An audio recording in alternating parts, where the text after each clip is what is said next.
नमस्कार दोस्तों, स्वागत करते हैं एक और नई वीडियो में। भोजपुरी इंडस्ट्री की एक और बेहतरीन फिल्म का शुभ मुहूर्त करके शूट स्टार्ट कर दिया गया है, जिस फिल्म के नाम होने वाला है के कहब बड़का भाई। और इस फिल्म के स्टार कास्ट में नजर आने वाली है आरवी सिंघानिया और अपर्णा मलिक, विनीत विशाल जी जैसे बहुत सारे दिग्गज कलाकार इस फिल्म में काम किए हैं।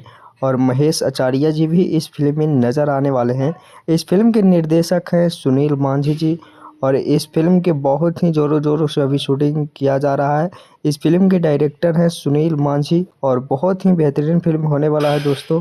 ये फिल्म फुल पारिवारिक यह फिल्म होने वाला है, तो पूरे फैमिली के साथ इस फिल्म को बैठ के देख सकते हैं। कोई भी वल्गर और अश्लील चीज़ों के इस फिल्म में यूज नहीं किया गया है। तो ये अपडेट आप सभी को कैसा लगा कमेंट बॉक्स में कमेंट करके ज़रूर बताइएगा। अगर अपडेट अच्छा लगा होगा तो एक लाइक और चैनल को सब्सक्राइब करना ना भूलिएगा। मिलते हैं किसी नेक्स्ट वीडियो में किसी नेक्स्ट कपड़े के साथ। बने रहिएगा हमारे चैनल पे ऐसे ही मज़ेदार और नए नए फिल्म के खबरें के लिए। धन्यवाद।